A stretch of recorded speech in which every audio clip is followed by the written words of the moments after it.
Okay, we're going to go live in a second. So, good afternoon and welcome everyone. Today is January 28, 2016, and it's my great pleasure to introduce Dr. Minh Vo from the University of Manitoba, from Winnipeg in Canada, who is going to do the 19th Complex Coronary Intervention webcast. Dr. Vo is an outstanding CT operator and researcher. He's done many cases and published a lot of novel techniques. And he will talk to us about how to treat the resistant proximal cap and give us some practical tips and tricks. This is something we are seeing increasingly so in the last few years. And there's no one best to describe this and how to approach this than Dr. Vo. So, Minh, welcome again. Thanks for being on the webcast. And take it away. Good afternoon, everyone. I understand we have some international attendees as well, so maybe good morning on your time zone. I'd like to thank Manos Brilakis for inviting me. This is truly an honor to be part of this. This is a great initiative to help and collaborate with everyone around the world. The topic today is how to treat balloon uncrossable lesions. This is my disclosure. Now, balloon uncrossable lesions is a very complex lesion subset. And if you look at Dr. Brilakis' meta-analysis, it occurs in about 6% of all CTO procedures. So obviously, if you do enough of CTOs, you will see these kind of lesions.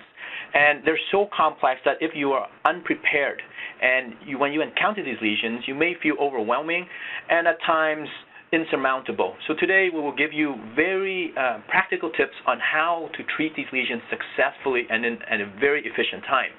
When it comes to solutions, in your mind, know that there are two general categories. One is to enhance some sort of support in order to have more pushability of your gears through the resistant cap. And the other general category is to perform some sort of plaque modification in order to soften and weaken the plaque, again, to allow delivery of gears. Now, I've taken the liberty of dividing these two general categories into 5 subcategories. And we'll briefly go through some of these techniques and devices to allow you to treat these successfully. So the first thing is an obvious thing, and you do this on a daily basis, so I won't waste too much time here, is basic enhanced support. So what you're trying to do is enhance the support from your guide, either active or passive. You could also use child and mother system, or nowadays we have GuideLiner and GuideZillas for guide extension to enhance your support. And the side branch anchor technique is a very important technique to think about in order to enhance your support. And I'll illustrate with one very basic but very nice case example. This is a left circumflex OM chronic total occlusion. We cross with a conventional 12. As you could see, I tried this Corsair on this angiographic run. The Corsair cannot cross the proximal cap. We tried to perform BAM, which I will talk to you later on. That was ineffective. And because of this, we enhanced our support by advancing a wire into one of the small side branch, and thereafter advance a balloon on this wire in the side branch with a 2.25 balloon to low pressure inflation in order to anchor your guide. And this allowed the advancement of a 1.5 balloon. You could see on the screen the one marker on the conventional 12 crossing the lesion just with this side branch anchor technique. And because of this, we were able to predilate and successfully treat this so-called balloon uncrossable lesion. Even though these are called balloon uncrossable lesions, there are balloon techniques as well as wire techniques that can be very effective. Obviously, all of us will start by crossing the wire, then try the lowest crossing profile balloon possible. A lot of times this will not work. If it does not work, what we recommend is to use the balloon-assisted microdissection technique. And what Manos and I have found is the success rate of about 50%. And by talking to the hypersensitive community, everyone agrees with us that the success rate is about 50%. However, given the fact that it is very simple to use, you have a balloon there already, and it is fairly cheap and low cost, we highly recommend this as the first treatment of choice for balloon uncrossable lesions. And in this technique, you will advance the balloon as far as you can into the lesion. Obviously, it may not go too far. All you do is inflate the balloon and continue to inflate until the balloon ruptures. So this is intentional rupture of the balloon. When the balloon ruptures, it causes micro dissections of the proximal cap. And what this does is it weakens the cap so that you could deliver a subsequent balloon through the lesion for successful treatment. I'll show you a case example here. This is a ramus intermedius branch, fairly short lesions will look very simple. However, we cross with the conference pole 12. You could see the single marker of a 1.25 balloon would not cross through the lesion for dilation. Therefore, we perform a balloon-assisted microdissection. In this run, you could see contrast going down the LED and circumflex when the balloon ruptures, right there. Immediately after the step, I didn't do anything between here and this next angiogram run. We were then able to deliver a 2.0 balloon through this so-called balloon uncrossable lesion after the balloon-assisted microdissection or BAM technique. And therefore, after that, we were able to successfully treat this resistant lesion again. A second wire technique can be very effective as well. In this technique, you advance a second wire, and with this second wire, you try and just puncture the cap multiple times, hoping to weaken, alter the cap so that you could deliver your balloon. If this is not effective, you would then advance a second wire through a different tissue plane, perform intimal tracking, but just through a different area of the plaque, hoping to get away from the calcific tissue or some sort of resistant tissue so that you could deliver your balloon through softer tissue. And I'll give you an example of this second wire technique. This is an RCA CTO. Again, very short, appears to be very simple. We advance the conference pole 12.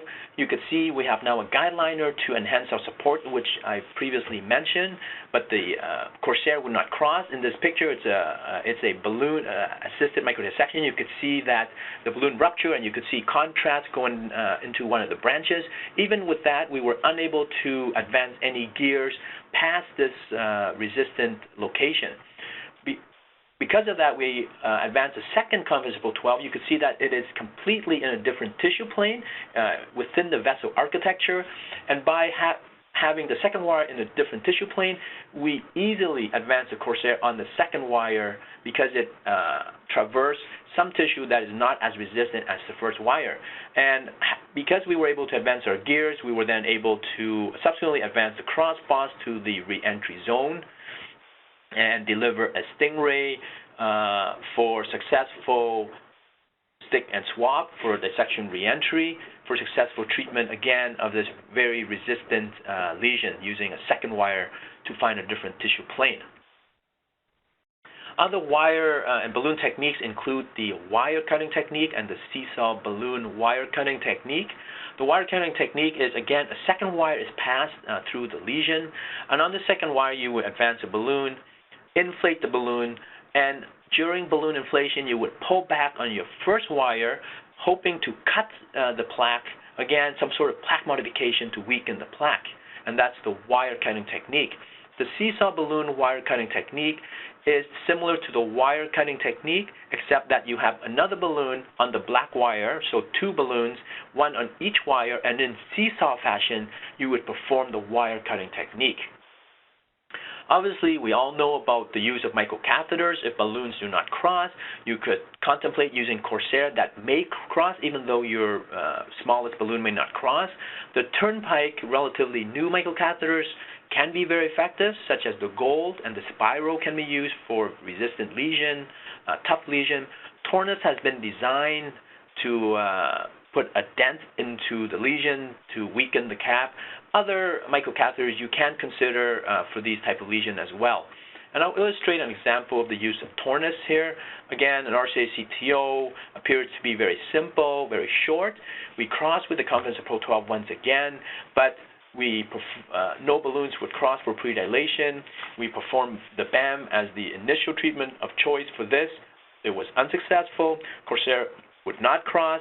We therefore advanced the Tornus. You can see from this image that in the mid-RCA is where the resistant lesion is. In this image, the Tornus has actually penetrated the lesion quite successfully for, again, a successful treatment of a very resistant lesion. Now, advanced techniques are very successful in treating these type of lesions, but unfortunately, it requires you to adopt very high-end skill sets in subintimal manipulation, as well as retrograde approach and other approach. And we'll briefly go through each of these techniques, because I truly believe if your other techniques are unsuccessful and you resort to more advanced technique, you will be successful. So obviously, if you cannot go through the lesion, you can go around the lesion with dissection reentry, and that's an entire different topic on its own. We won't go through too much details. The other technique is what we have named subintimal plaque modification, or the external crush technique. What you do is advance a wire into the subintimal space, a second wire, and on this wire advance a balloon, inflate the balloon in order to crush the lesion from the outside, and this will weaken your resistant cap to allow delivery of balloons through your resistant cap. And I'll show you two examples. One is an antegrade example. This is an LED CTO. Again, you have a micro channel. We were able to cross with a compensable 12. You can see the Corsair would not cross. We attempted BAM again. That was unsuccessful. Tornus here was unsuccessful.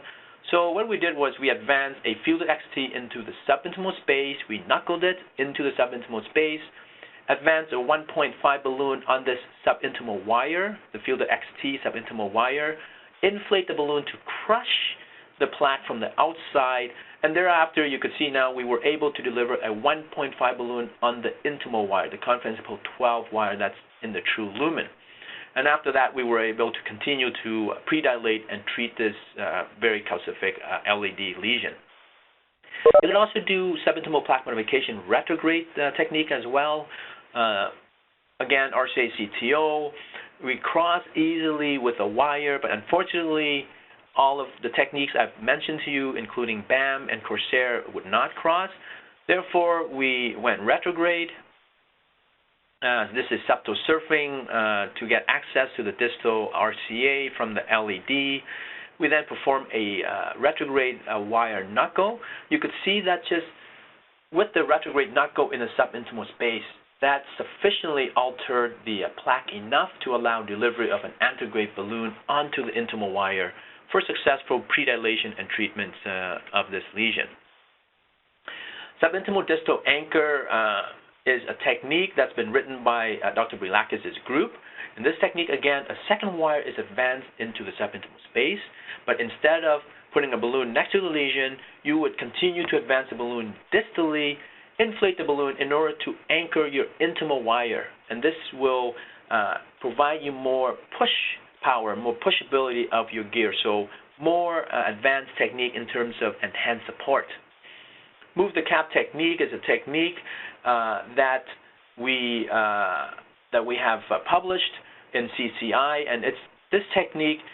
Instead of engaging the cap, the actual cap, what you want to do is move that actual cap into a virtual cap, what we call a virtual cap. So all you do is advance a wire very carefully into the subintimal space and treat that as a cap.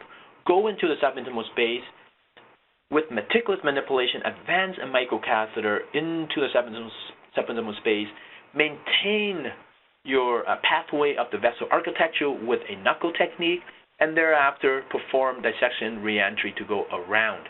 And I'll provide you with a very nice example of a move the cap technique. In this case, it's an RCA. It's an ambiguous cap, but you could use this obviously for a very resistant cap as well. So you can see here, this is a compensable 12. We are puncturing into the vessel wall prior to the cap, so more proximal to the cap. You can see right there with contrast injection that the wire is in the subintimal space, proximal to the cap. So we've created a virtual cap. We then meticulously, and this takes a lot of experience, and there are a lot of us that will come to your center to help you and proctor you in these advanced techniques. The Corsair is advanced just 1 millimeter into the cap so that you don't exit the vessel architecture. And the wire is then withdrawn because this is a very stiff wire. You don't want to continue on with a stiff wire because it may exit the vessel architecture. We thereafter, once in the subintimal space, perform a Fielder XT knuckle to maintain your territory within the vessel architecture. once we were there, you could see here again, we are in vessel architecture. We advanced a Crossboss to the reentry zone and switch for a Stingray, relatively difficult reentry, but you can do this in small vessel. Manuals have shown this. You could do blind stick and swap, or you could poke both ports. So even in small vessels, you could do these type of reentry. And as you can see, for a successful treatment of this very difficult lesion. Modified Carlino is not a true Carlino, but slight modification. In Carlino, you would advance the microcatheter into the subintimal space and inject contrast, but in modified, the microcatheter is advanced into the plaque. You would then inject forcibly contrast. What this does is it will cause microdissections. It will soften the plaque for successful balloon crossing.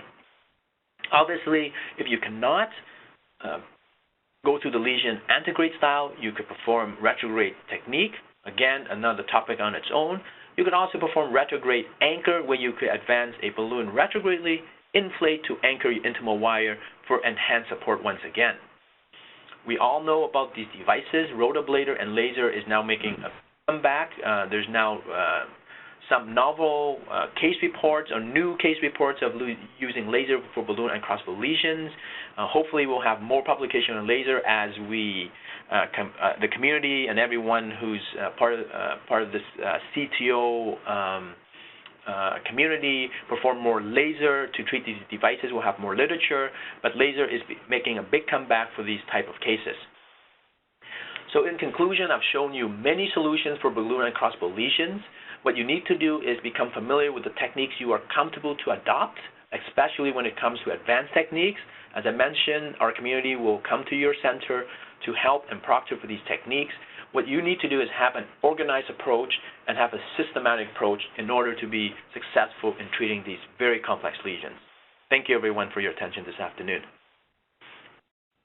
Thank you, Mick. That was a wonderful presentation, really state-of-the-art overview of how to treat this complex situation.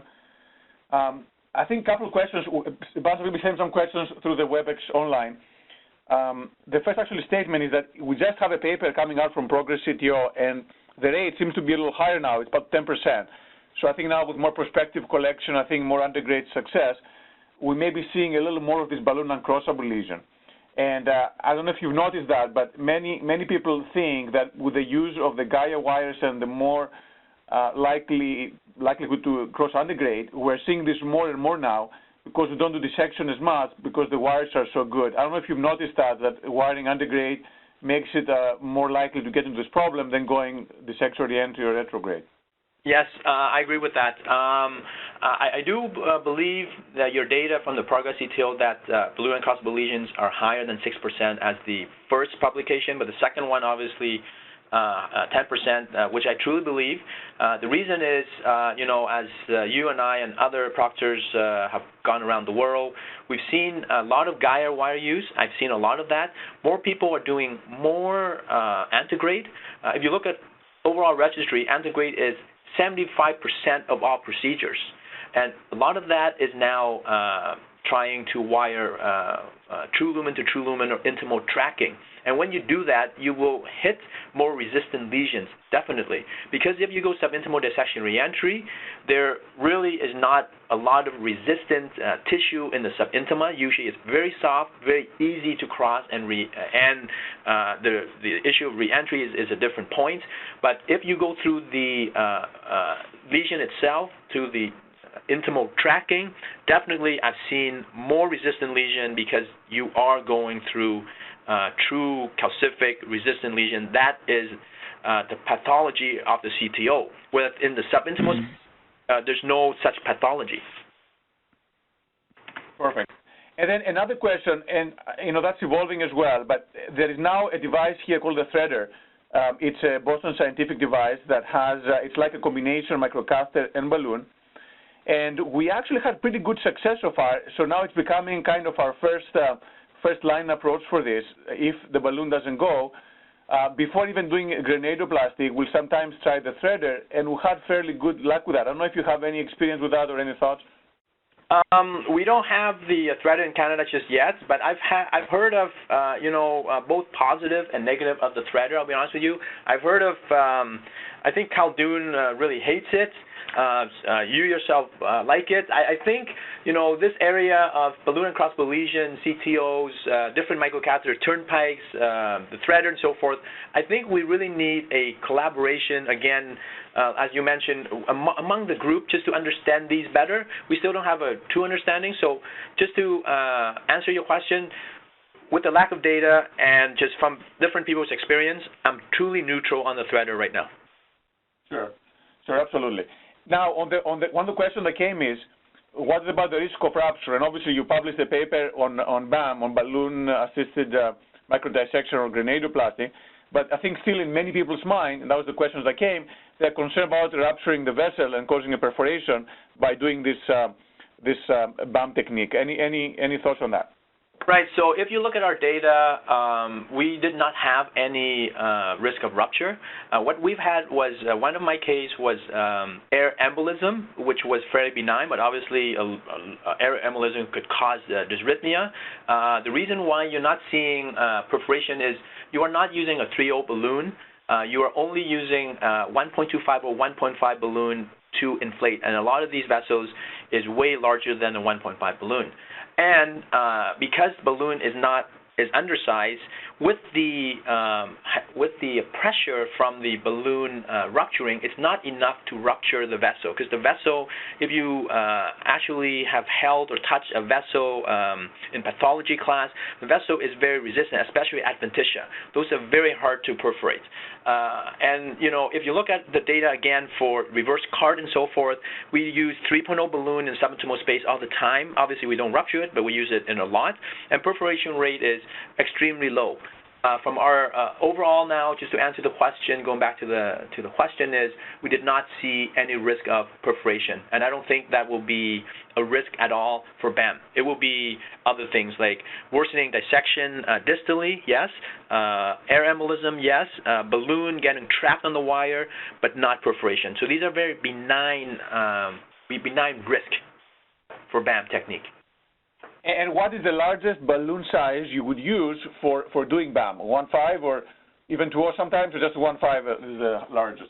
The largest I've used is only 1.5. Because the reason is, what I think is, honestly, is you really need the tip of the balloon to nosedive into the lesion. Because if you just rupture the balloon far away from the cap, I don't think you could cause anything. It has to be directed forward into the lesion. Exactly. I think that's a very important point. I think many people get confused, and instead of using a small balloon, they may be using a larger one. And I guess the message is, which is very consistent, is you don't want to use anything bigger than 1.5 for doing BAM. You only want to use the very smallest balloon you have, and that's 1.2 or 1.5. Yes, I agree with that completely.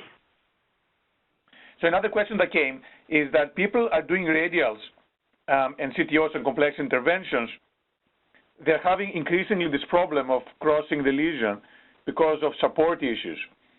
So any of your thoughts, would these techniques be even more relevant, even non-CTO lesions actually? You may get this with regular standard lesion, you cross, and then you have a hard time getting through. If it's not a CTO, does that change how you approach this, or do the same algorithm, BAM, and go down the algorithm? Right, that's an excellent question, and I really enjoy these questions from everyone here. So in terms of guide support, what we are seeing, and again, this really needs to be published data, is that in non-CTO interventions, the trend is to use smaller sheets, smaller guides. That's the trend. Use a radio, use a 5 French, smaller is better, which is fine. But for CTO, what we're seeing is the reverse. Initially, people such as Stefan Rinfred are using biradio, but he's now backing away from biradio and doing combination radio and femoral. And more people are using larger sheet size and larger guide support, such as 8 French for dissection reentry and 7 French for retrograde. So what I tell people is, if you look at the most recent publication in terms of the bleeding risk, it's extremely low because we are getting so good at controlling and getting access to the femoral arteries. We have closure device. We know how to take care of it better. So the bleeding risk is so low. And if you use larger guide, that takes away a lot of your headaches in terms of just concentrating on opening the CTO. You don't want to be struggling with supports. You don't want to be struggling with exchanges, over-the-wire exchanges, then losing your wire that's crossed into the distal vessel already. And we have all seen this when we proctor over and over. When people try to use smaller bore guides, such as 6 French, especially when they're just starting off, when they're exchanging, things are very resistant and sticky, then they pull everything out. So what I tell people is you could do it that later on when you are proficient, efficient at CTO, and very good at CTOs. When you're first learning, I truly believe that doing larger bores is more beneficial for you, the patient, and the outcome of the procedure. Because, again, you're taking away the headache of struggling with support, struggling with issue with multiple gears, struggling with trapping out your devices, and so forth. Perfect. I couldn't agree anymore. We had actually a debate not too long ago with Subhas on our meeting here in Dallas about radial versus femoral, and I think we created a new term, which is the CHIP-R. You know, there's this classification of CHIP, complex high-risk interventional procedures. So we gave a term CHIP-R, which is complex due to use of radial, and then CHIP-R square, which is complex because you keep on using radial when things clearly don't work. So couldn't agree more than what you just said. That's great. Another question that just came in is about use of orbital atherectomy, which I don't know if you have available in Canada, but here in the U.S. there is increasing use of orbital atherectomy CSI system versus rotablator. Any thoughts between the one or the other for this balloon uncrossable lesions and the challenges obviously for changing wire, etc.? Right. Orbital atherectomy is not available in Canada, but I've spoken to people who have used it. I think Cal gave a talk at the last meeting in terms of its use in CTO PCI. What we see is we don't see a strong use of orbital atherectomy in PCI. The way orbital atherectomy is, it's not a linear rotation, but it's an orbital rotation, and you have to be within the lesion. For these kind of lesions, what you want to do is you want to engage the cap, and that's not. And using orbital atherectomy is not as effective as regular rotablator, rotational atherectomy, or laser. So that's why I mentioned, if you look at my screen right now, in terms of devices, I didn't put in orbital atherectomy for that reason. I haven't heard good feedback from it. I don't think it is becoming mainstream for CTO interventions at this time. It's rotational remains, and laser remains the best devices, and laser would be preferred. The reason is, as Manos just mentioned, is because you have to switch a wire for rotational atherectomy. Because the normal wire is a 0.014, you have to switch for the rotor wire, which is a very soft, flimsy wire, 0.009 with a 0.014 distally. And a lot of times you cross this lesion one time, and it's very difficult to cross the lesion. You will not be able to cross with your rotor wire. So therefore, people now are starting to use laser, because that could be placed on, it's a rapid exchange, placed on a 0.014 wire that has crossed your lesion, and I would highly recommend using laser over orbital atherectomy. Yeah, that's absolutely right. And I think also the other factor is for either rotablator, as you said, or for orbital, you have to change the wire, which is a problem. But also I think rotational cuts more forward, whereas at least the current version of the orbital cuts mainly on the sides, as you said. So for when you're trying to just go forward and cut the tissue forward, then rotational seems to be the way of choice. I think so. I think orbital atherectomy is good for peripherals. That's what I heard. I don't do peripherals. That's going to be my disclosure. But I've heard it may be better for peripherals. In the coronary world, I'm not sure if it's going to catch on. Great. Next question that came. What do you think about the Tornus versus the new turnpikes, the gold and the spiral, which you mentioned during your presentation? People are asking which one is the preferred one. Should we try with the Tornus, or should we try with the turnpike, and also Tornus 2.1 or 2.6? In terms of the size of the Tornus as you mentioned, 2.1 or 2.6, all of us will use a 2.6. 2.1 is rather useless. I don't even have it in my cath lab. 2.6, the reason is it's very blunt, and having a soft, blunt tip is not going to help you penetrate a very resistant cap. Having the most power, torque power, and ability to penetrate the lesion with a 2.6 will be better, more effective. If you were to use 2.1, it's not going to work. Then you're going to have to waste another microcatheter 2.6. So why not use a 2.6? Obviously, the only reason for 2.1 is if you're going to use very small size guide support. Guide, and you can't put in a 2.6. In terms of the Turnpike Gold, there's a new spiral, like I mentioned, versus the Tornus. I haven't had a head-to-head comparison, but I truly like the Turnpike Gold. It has the gopher tip on it to use for penetration, and the way it's been designed in terms of its shaft, I think it transmits more torque and more force through the resistant lesion.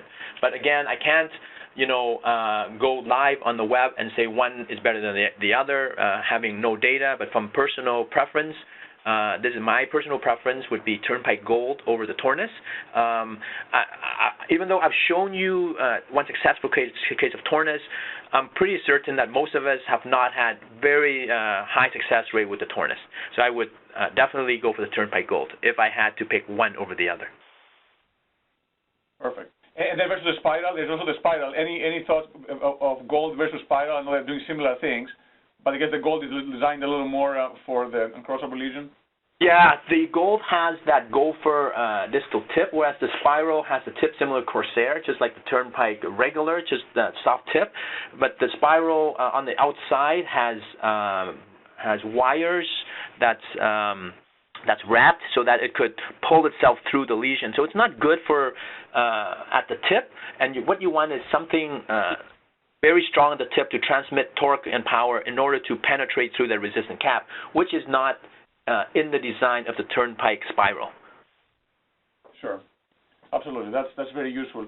The next question is, and actually I think we've used it a couple times, is about the glider balloon. I'm not familiar. Glider balloon is a balloon that has a cut tip and is designed mainly for crossing through stent struts when you jail them in bifurcation stenting. But some people have used it as well for treating balloon uncrossable lesions because of this cut tip. It might be more likely to cross through. I don't know if you have any experience. I think we have only 1-2 cases we've done ourselves. That's another option that people are mentioning. Any thoughts on that? I have to be honest. I have not had any experience, so I will have to defer this question, this answer to you, Manos, because I don't want to lie to our attendees today. No, this is perfect. Again, I think it's very early. Again, we've used it off-label a couple times. It's encouraging. But I think for now, for us at least, the threader here seems to be working so well. We're using it quite a bit in preparation to this. Now, the next question that came is regarding the wire cutting technique. Any advice regarding which wire to use and which balloon to use within this technique? Right. In terms of the wire cutting technique, you use the balloon that is big enough to press the wire against the wall or move the wire out of the way a little bit in order to create that bend to pull back your wire. Now, whatever wire crosses is fine. You're not going to be able to get a field XT through these type of lesions. So if you have a gyre across, put another gyre wire across. If the vessel is a 3.0 balloon vessel, I would put a 3.0 balloon vessel, a 3.0 balloon in there. So depending on the size of the vessel, of the target vessel you're working in, you're not going to put in a 1.25 or 2.0 balloon in a 3.0 vessel, hoping to cut that proximal cap. That's not going to work. Sure, and it doesn't matter whether you put a soft or a pilot or a gyre or a confianza, whatever wire works, right? There's no specific different cutting properties for different wires, I would imagine. Yeah, there's no, on the original paper, they didn't really mention their experience in terms of the different wire types. As long as you get a wire cross, you could do the wire cutting technique. Great.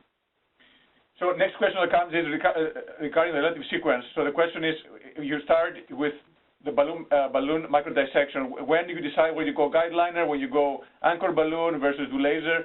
So how do you decide when to go and when to use different combinations? Right. So what I'm taking the liberty of doing, if you look at my screen right now, for the individual that's asking the question, is if you look at my my screen design, what I've done on purpose is to have the arrow go both ways, not one way. However, initially when I was designing this slide, what I wanted to do was to go from left to right. But you, like I said, you have to pick your specific strategy. I was going to write out an algorithm. However, certain things may work best for you that you have access to, certain things you don't. But overall, though, I would go from left to right for the person that's just starting off and just trying to get used to the different solutions and techniques. So, for example, if the balloon would not cross, next thing you would do is enhance your supports. So more guide liner, anchor branch, like I said. Then you advance the balloon again. Then you go to the next technique. The balloon, I would use BAM technique. If that doesn't work, I would go forward, turnpike, threader with in terms of microcatheter.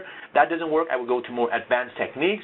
That doesn't work, I could use laser. However, as I mentioned, I put arrows going both ways. If you have the laser and you're well-versed in using it and you like using it, comfortable using it, the wire doesn't cross, you could easily just go straight to device and try a laser.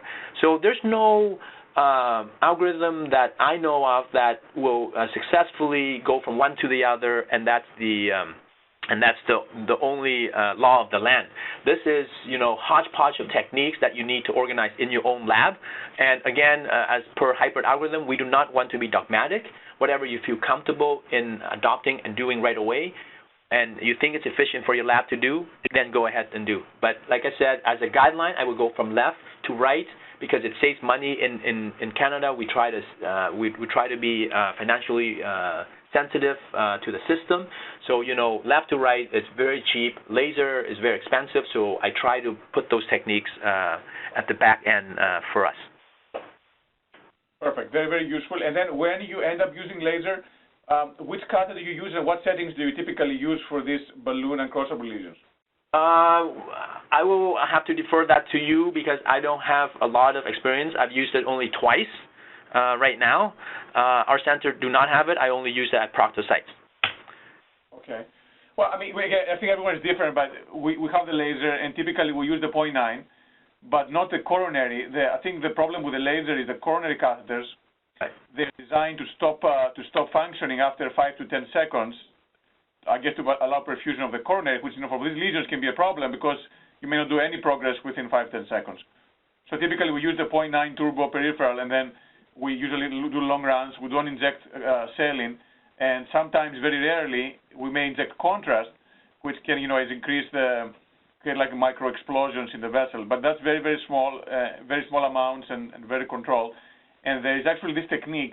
There is a technique called razor, which is you start with a laser because nothing goes through. And then once you go through, because the vessel is so bad, you switch then for a roto wire and then do a rotablator as well, and then you stent. So this way you kind of gradually modify the lesion and go through here. But it is the nice thing about it, I agree with you, is that it's easy. Take the catheter out, same wire goes in, and it's easy to use, not as complex as other devices.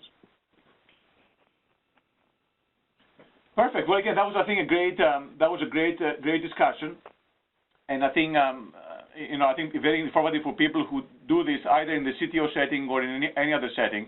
I think this should be something for general cardiology fellows because it's a very common problem in general practice. Do you have any other cases you'd like to share with us? I have cases, but it's not on this computer, so unfortunately I cannot. Oh.